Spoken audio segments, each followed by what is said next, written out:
ପାରଳାଖେମୁଣ୍ଡି ରଥଯାତ୍ରା ଧୁମଧାମରେ ପାଳିତ। ଗଜପତି ଜିଲ୍ଲା ସଦର ମହକୁମା ପାରଳାଖେମୁଣ୍ଡି ରଥଯାତ୍ରା ମହାସମାରୋହରେ ପାଳିତ ହୋଇଯାଇଛି। ଦକ୍ଷିଣ ଓଡ଼ିଶାର ସବୁଠାରୁ ବଡ଼ ରଥଯାତ୍ରା ପାରଳାଖେମୁଣ୍ଡିରେ ଅନୁଷ୍ଠିତ ହୋଇଯାଇଛି। ପାଗ ଶୁଖିଲା ଥିବାରୁ ଭକ୍ତମାନେ ପ୍ରଭୁ ଶ୍ରୀ ଜଗନ୍ନାଥଙ୍କୁ ଦର୍ଶନ କରିବା ସକାଶେ ଆସିଥିଲେ। ସକାଳୁ ଠାକୁରଙ୍କର ଯଥା ନୀତିକାନ୍ତି ଶେଷ ପରେ ତିନି ରଥର ପ୍ରତିଷ୍ଠା କାର୍ଯ୍ୟ ସମ୍ପନ୍ନ ହୋଇଥିଲା।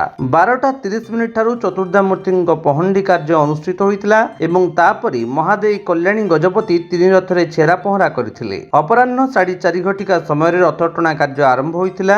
ରଥଟଣା ସମୟରେ ବିଭିନ୍ନ ସାଂସ୍କୃତିକ ଦଳ, ସଂକୀର୍ତ୍ତନ ଦଳ, ନୃତ୍ୟ କୀର୍ତ୍ତନ ସହ ପାରମ୍ପରିକ ନୃତ୍ୟ ଦେଖିବାକୁ ମିଳିଥିଲା। ରଥ ଟାଣିବା ପାଇଁ ହଜାର ହଜାର ଭକ୍ତମାନେ ସାମିଲ ହୋଇଥିଲେ। ମା ସୁଭଦ୍ରାଙ୍କ ରଥକୁ ମହିଳାମାନେ ଟାଣିଥିଲେ। ଏହି ରଥଟଣା ସମୟରେ ଲୋକଙ୍କ ସେବା ପାଇଁ ଅଗ୍ନିଶମ ବିଭାଗ, ଜିଲ୍ଲା ଭାରତ ସ୍କାଉଟ୍ ଗାଇଡ୍ କ୍ୟାଡରମାନେ ଜଳସିଞ୍ଚନ କରୁଥିବାର ଦେଖିବାକୁ ମିଳିଥିଲା। ସ୍ୱେଚ୍ଛାସେବୀ ଅନୁଷ୍ଠାନମାନେ ଜନସାଧାରଣଙ୍କ ନିମନ୍ତେ ଅନ୍ନପ୍ରସାଦ, ଆଦିତ୍ୟ ବାହିନୀ ତରଫରୁ ଟଙ୍କ ତୋରାଣୀ, ବଜରଙ୍ଗ ଦଳ ଓ ବିଶ୍ୱ ହିନ୍ଦୁ ପରିଷଦ ଦଳ ପକ୍ଷରୁ ଦହିପଣା ବଣ୍ଟନ କରୁଥିଲେ। ଶାନ୍ତି ଶୃଙ୍ଖଳା ରକ୍ଷା କରିବା ସକାଶେ ପୋଲିସ ମୁତୟନ କରାଯାଇଥିଲା। ଏହି କାର୍ଯ୍ୟକ୍ରମରେ ଗଜପତି ଜିଲ୍ଲାପାଳ ଅକ୍ଷୟ ସୁନୀଲ ଅଗ୍ରୱାଲ, ଉପଜିଲ୍ଲାପାଳ ଅନୁପ ପଣ୍ଡା, ପାରଳାଖେମୁଣ୍ଡି ବିଧାୟକ ଇଞ୍ଜିନିୟର ରୂପେଶ ପାଣିଗ୍ରାହୀ, ବନଖଣ୍ଡ ଅଧିକାରୀ କେ ନାଗରାଜୁ ପ୍ରମୁଖ ଉପସ୍ଥିତ ରହିଥିଲେ। ଜଗନ୍ନାଥ ଜୟ ଜୟ ଜଗନ୍ନାଥ। ଆଜି ଆଷାଢ଼ ମାସ ଶୁକ୍ଳ ପକ୍ଷ ତୃତୀୟ ତିଥି। ଆଜି ଶ୍ରୀ ଜଗନ୍ନାଥଙ୍କର ନନ୍ଦିଘୋଷ ରଥଯାତ୍ରା, ଯାହାକୁ କହନ୍ତି ଘୋଷଯାତ୍ରା। ଶ୍ରୀଗୁଣ୍ଡିଚା ଅର୍ଥାତ୍ ଘୋଷଯାତ୍ରା। ମହାପ୍ରଭୁ ଜଗନ୍ନାଥ, ବଳଭଦ୍ର, ସୁଭଦ୍ରା ଓ ସୁଦର୍ଶନ ଚତୁର୍ଦ୍ଧା ମୂର୍ତ୍ତି ଆଜି ରଥରେ ବିଜୟ ହେବେ। ମହାପ୍ରଭୁ ଜଗନ୍ନାଥ ତାଙ୍କର ଜନ୍ମ ବେଦୀ, ଯାହା ଗୁଣ୍ଡିଚା ମାଙ୍କର ଜନ୍ମ ବେଦୀକି ମହାପ୍ରଭୁ ଯିବେ। ସେଥିପାଇଁ ଆମର ସକାଳ ଦୈନନ୍ଦିନ ନୀତି ହିସାବରେ ରାତି 4ଟାରୁ ମନ୍ଦିର ଖୋଲିଲା। ମନ୍ଦିରର ସମସ୍ତ ନୀତି ସରିଲା। ଅବକାଶ ତତ୍ପର ପରେ ମହାଭୋଗ, ସର୍ବସ୍ୱ ନୀତି, ବାଲ୍ୟ ଭୋଗ ଇତ୍ୟାଦି ସବୁ ନୀତି ସରିଲା ପରେ ସେନାପଟ ଲାଗି ନୀତି ଆରମ୍ଭ ହେଲା। ସେନାପଟ ପରେ ପରେ ମହାପ୍ରଭୁ ଜଗନ୍ନାଥ, ବଳଭଦ୍ର, ସୁଭଦ୍ରାଙ୍କର ସେନାପଟ ନୀତି ପରେ ପରେ ମହାପ୍ରଭୁଙ୍କର ବନ୍ଧକ ସୃଷ୍ଟି ହେଲା।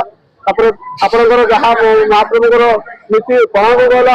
ତାପରେ କାନ୍ଧା ଲାଗି, ତାପରେ ଜଗନ୍ନାଥ ବଳଭଦ୍ରଙ୍କର ପହଣ୍ଡି ବିଜୟ ହେଲା। ମହାପ୍ରଭୁ ପହଣ୍ଡି ବିଜୟ ପରେ ପରେ ବର୍ତ୍ତମାନ ସୁଭଦ୍ରାଙ୍କ ପହଣ୍ଡି ଚାଲିଛି। ଆଜି ହେଲା ଘୋଷଯାତ୍ରା। ମହାପ୍ରଭୁ ତିନି ମହାପ୍ରଭୁ ରଥଟଣା ହବ। ମହାରାଜ ଆସିବେ। 2ଟା ଅଧେ ହେଇଯିବ, 2ଟା ଅଧେ 3ଟା ଭିତରେ ମହାରାଜ ଆସିବେ। ଛେରା ପହଁରା କରିବେ ତିନି ରଥରେ। ତାପରେ ରଥ 3ଟା ଅଧେ ସୁଦ୍ଧା ରଥ ଟଣା ହବ। ଜୟ ଜଗନ୍ନାଥ ଜୟ ଜଗନ୍ନାଥ। ବିଜୟ ସରିଲା ପରେ ଆମେ ଦେଖୁଛୁ ଆଜି ସକାଳ ଠାରୁ ଆଖପାଖ ଗାଁ ଲୋକ ସମସ୍ତଙ୍କର ଭିଡ଼ ଚାଲିଛି। ପ୍ରବଳ ଲୋକର ସମାଗମ, ଯାହାକି ପୋଲିସ କର୍ତ୍ତୃପକ୍ଷ ଆମକୁ ବହୁତ ନିଷ୍ଠୁର ଭାବେ କର୍ତ୍ତବ୍ୟ ଦେଇଛନ୍ତି, କାମ ଦେଇଛନ୍ତି। ଆମକୁ ବହୁତ ସାହାଯ୍ୟ କରିଛନ୍ତି, ସହଯୋଗ କରିଛନ୍ତି। କମିଟି ବି ସହଯୋଗ କରିଛନ୍ତି।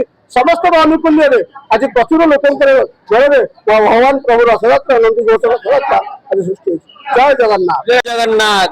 ଜଗନ୍ନାଥ ସ୍ୱାମୀ ନୟନ ପଥଗାମୀ ଭବତୁ ମେ, ନୀଳାଚଳ ନିବାସାୟ ନିତ୍ୟାୟ ପରମାତ୍ମନେ, ବଳଭଦ୍ର ସୁଭଦ୍ରା ଶ୍ରୀ ଜଗନ୍ନାଥାୟ તે ନମଃ। ଆଜି ପବିତ୍ର ରଥଯାତ୍ରାରେ, ଶ୍ରୀଗୁଣ୍ଡିଚା ରଥଯାତ୍ରାରେ ପାରଳାର ଅଗଣିତ ଜନସାଧାରଣ ମାନଙ୍କୁ ହାର୍ଦ୍ଦିକ ଶୁଭେଚ୍ଛା, ଶୁଭକାମନା। ସମସ୍ତଙ୍କର ପ୍ରଭୁ ଶ୍ରୀ ଜଗନ୍ନାଥଙ୍କର କୃପା ଏବଂ ଆଶୀର୍ବାଦରୁ ସମସ୍ତଙ୍କର ମଙ୍ଗଳମୟ ଜୀବନ ଏବଂ ଭବିଷ୍ୟତ ଉଜ୍ଜ୍ୱଳ ଆମେ ପ୍ରାର୍ଥନା କରୁଛୁ। ଜୟ ଜଗନ୍ନାଥ। ଗଜପତିରୁ ରେଣୁବାଳା ବେହେରାଙ୍କ ରିପୋର୍ଟ, ବିଶ୍ୱ ବିଜୟୀ ନ୍ୟୁଜ୍ ଓଡ଼ିଶା।